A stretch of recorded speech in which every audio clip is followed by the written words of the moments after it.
Welcome to the Leo. Jaganmohan Reddy మెడకు liquor scam చుట్టుకోబోతుందా అంటే yes అవుననే సమాధానం వస్తుంది. 2019 నుంచి 2024 వరకు అంటే మొన్న ఎన్నికల్లో ఓడిపోయే వరకు అడ్డగోలుగా జగన్మోహన్ రెడ్డి లిక్కర్ విధానాలను తనకు అనుకూలంగా మార్చుకుని ప్రభుత్వం చేతే లిక్కర్ అమ్మిస్తూ అడ్డగోలుగా దోచేశారు. ఎవరైతే కంపెనీలు ఉన్నాయో వారి నుంచి కమిషన్ల రూపంలో వేల కోట్ల రూపాయలు కొల్లగొట్టారనేది ప్రధాన ఆరోపణ. దానికి సంబంధించి గతంలోనే ప్రభుత్వానికి ఒక నివేదిక ఇచ్చి ఒక ప్రత్యేక బృందంతో దీన్ని ఇన్వెస్టిగేషన్ చేయించాలని చెప్పి చెప్పడం కూడా జరిగింది.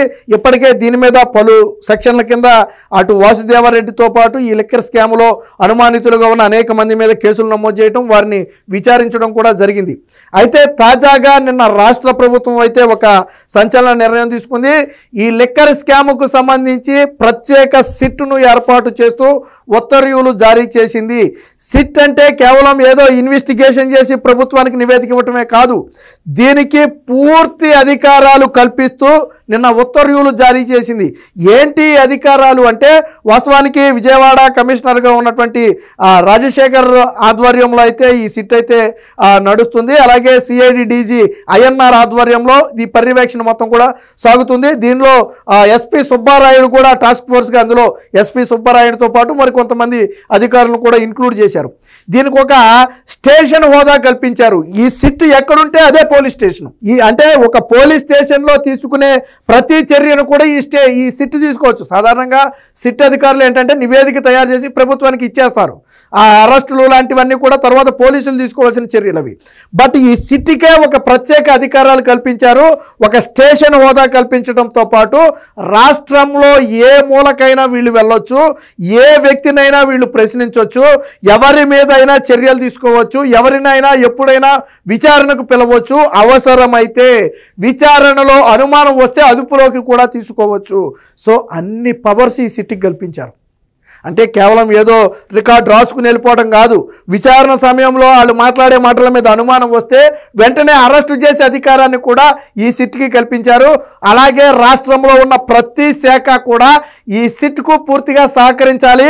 సిట్ అడిగినటువంటి ప్రతి సమాచారాన్ని కూడా ఏ శాఖ అయినా సరే నిరభ్యంతరంగా ఇవ్వాలి.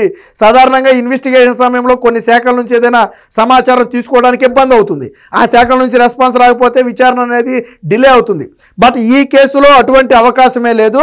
రాష్ట్రంలోని ప్రతి శాఖ కూడా సిట్ అడిగిన ఏ సమాచారాన్నైనా వెంటనే ఇవ్వాలి.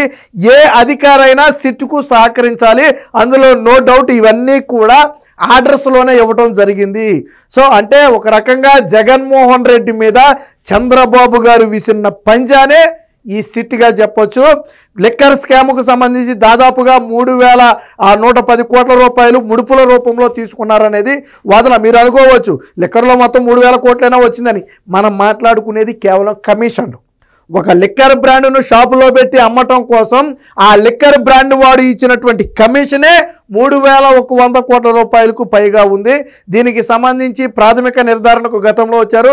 అసెంబ్లీలో కూడా చంద్రబాబు గారు దీని మీద ఒక ప్రకటన చేశారు.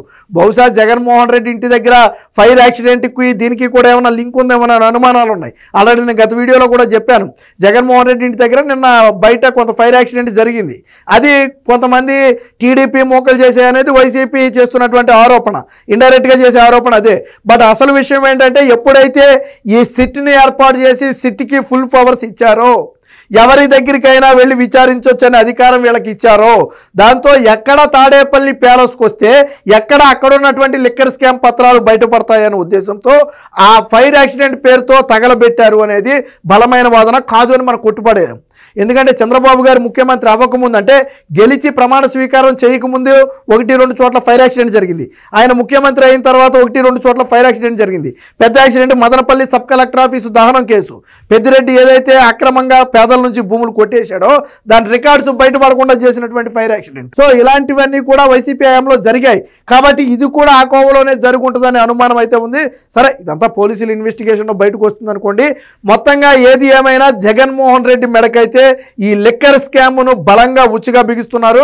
బహుశా జగన్మోహన్ రెడ్డికి అరెస్ట్ అవుతాను, ఇక నేను దొరికిపోతానని తెలిసేమో నిన్న మాట్లాడినప్పుడు కొన్ని మాటలు మాట్లాడాడు జగన్మోహన్ రెడ్డి. ఏమనంటే మహా అయితే ఏమవుద్ది, నా మీద కేసులు పెడతారు, పెట్టుకోనివ్వండి.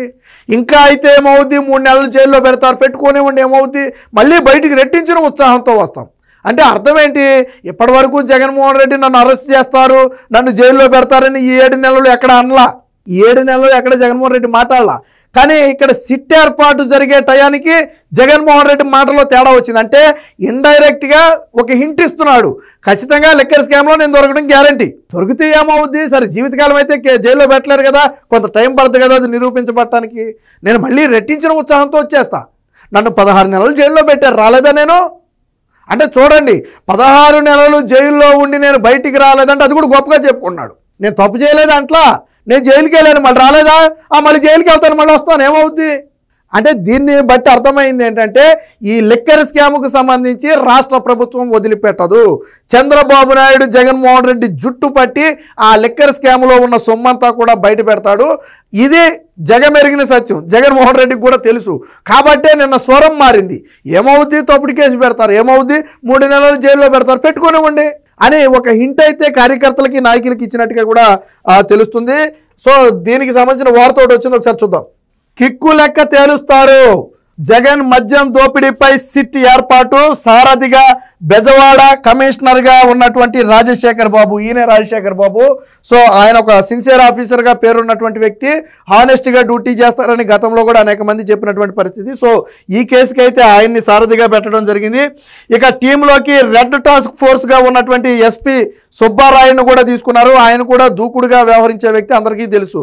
సో నిజాన్ని నిర్భయంగా చెప్పడంతో పాటు ఎవరికి తొలగని నైజం సుబ్బారాయుడుకు ఉంది. సో ఆయన కూడా ఇందులో అయితే ఉన్నారు. ఇక మరొక ఇతర 5 పోలీస్ అధికారులను కూడా పెట్టారు.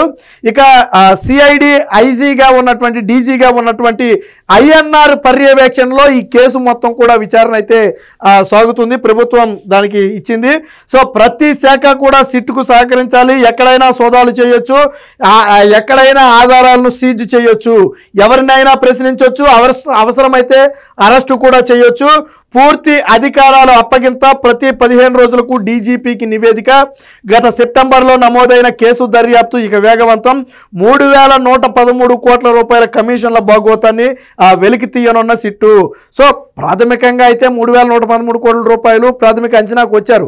బట్ దాన్ని మనీ లాండరింగ్ ఎలా జరిగింది అనేది వెలికి తీయాలంటే ఈ స్కామ్ అనేది ఆల్రెడీ నిన్న మాట్లాడుకున్న వీడియోలో ఉంటుంది. 7 అంచెల్లో జరిగింది స్కామ్ అనేది. ఏదో హాలీవుడ్ బాలీవుడ్ సినిమాలను మించిన స్థాయిలో ఈ డబ్బుల పంపకం అనేది జరిగింది. ఆల్రెడీ నిన్నటి వీడియోలో ఉంటుంది, ఒకసారి చూడండి. అంతా చిక్కుకున్నట్లే, సూత్రధారి రాజ్ కసిరెడ్డి, మిథున్ రెడ్డి, సాయి రెడ్డి తదితరులకు శ్రీముఖాలని చెప్పి అయితే అయింది. నిన్న ఆల్రెడీ మనం మాట్లాడుకున్నాం. పెద్దరెడ్డి కుమారుడే ఈ తతంగం మొత్తాన్ని కూడా నడిపాడు. ఎవరు ఈ రాజ్ కసిరెడ్డి అనే వ్యక్తి గతంలో ప్రభుత్వంలో ఐటీ సలహాదారుడిగా ఉన్న వ్యక్తి. మరి ఐటీ సలహాదారుడికి లిక్కర్ స్కామ్కి ఏంటి సంబంధం అని మీకు అనుమానం వస్తే నిన్నటి వీడియో చూడండి. ఎందుకు అంటే ఈ ఐటీ సలహాదారుడినే ఈ లిక్కర్ స్కామ్కి తెర ముందు పెట్టి తెర వెనక ఒక పెద్దరెడ్డి కుమారుడే అంటే మిథున్ రెడ్డి.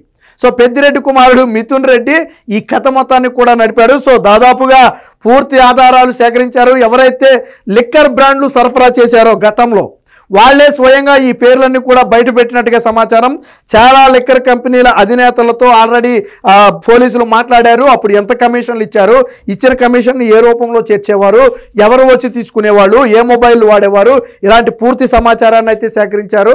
ఎక్కడెక్కడ మార్పిడి జరిగింది అనే సమాచారాన్ని సేకరించారు. దాని ఆధారంగానే ఇప్పుడు పెద్దిరెడ్డి కుమారుడు మిథున్ రెడ్డి, అలాగే రాజ్ కసిరెడ్డితో పాటు సాయి రెడ్డి వీళ్ళందరికీ కూడా నోటీసులు వెళ్ళే అవకాశం అయితే ఉన్నట్టుగా తెలుస్తుంది. సో జగన్ హయాంలో అడ్డగోలుగా జరిగిన మద్యం దోపిడీ మూలాలను తవ్వి తీసే దిశగా కూటమి ప్రభుత్వం మరొక ముందడిగేసింది. మద్యం తయారీ, కొనుగోలు, సరఫరా, విక్రయాలన్నింటినీ గుప్పెట్లో పెట్టుకుని 2019 అక్టోబర్ నుంచి ఎన్నికల ముందు వరకు దోచిన 1000 కోట్లకు సంబంధించిన అసలు లబ్ధిదారులకు ఉచ్చు బిగించే నిర్ణయం అయితే తీసుకున్నట్టుగా తెలుస్తుంది. మొత్తంగా చంద్రబాబు గారు ఈ లిక్కర్ స్కామ్కు సంబంధించి ముఖ్యంగా జగన్మోహన్ రెడ్డి మీద విసిరిన అతిపెద్ద పంజా. ఇప్పుడు ఈ సిట్టు వెలికి తీయబోయే ఆధారాలతో జగన్మోహన్ రెడ్డి వైసీపీ పార్టీ ఉక్కిరి బిక్కిరి అవటం ఖచ్చితంగా ఖాయం. ఇది ఢిల్లీ లిక్కర్ స్కామ్ను మించినటువంటి స్కామ్. నేను గతంలో కూడా అనేక సందర్భాల్లో చెప్పా, ఏపీ లిక్కర్ స్కామ్తో పోలిస్తే ఢిల్లీ లిక్కర్ స్కామ్ అంతా కలిపి 100 నుంచి 150 కోట్ల వ్యవహారం అది.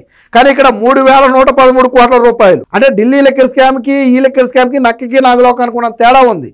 ఇది 100% అనుకుంటే ఢిల్లీ లిక్కర్ స్కామ్ 1% కూడా కాదు, అంతకు మించిన భారీ స్కాము.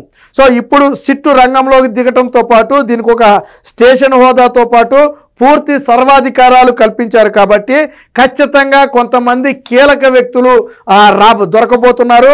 ఇప్పటి వరకు మనం జగన్మోహన్ రెడ్డి గురించే మాట్లాడుతున్నాం, కానీ ఇటు ఎంపీ మితిన్ రెడ్డితో పాటు పలు రాజకీయ నేతల ఇన్వాల్వ్మెంట్ ఉందనేది బహిరంగ సత్యం. సో వీరందరినీ ఆధారాలతో సహా సిట్ అయితే విచారణ చేయబోతుంది. ప్రతి ఒక్కరికి జగన్మోహన్ రెడ్డికి కూడా సిట్ నోటీసులు ఇచ్చే అవకాశం, తాడేపల్లి ప్యాలెస్తో పాటు అవసరమైతే బెంగళూరు ప్యాలెస్లో కూడా సోదాలు చేసే అవకాశం ఉన్నట్టుగా తెలుస్తుంది. మొత్తంగా జగన్మోహన్ రెడ్డి వెన్నులో వణుకు ఎందుకు మొదలైంది, ఎందుకు నన్ను అరెస్ట్ చేస్తారని భయపడ్డారు, ఎందుకు బయట ఫైర్ యాక్సిడెంట్ జరిగిందంటే ఈ మొత్తానికి మూలం సిట్టు ఏర్పాటే.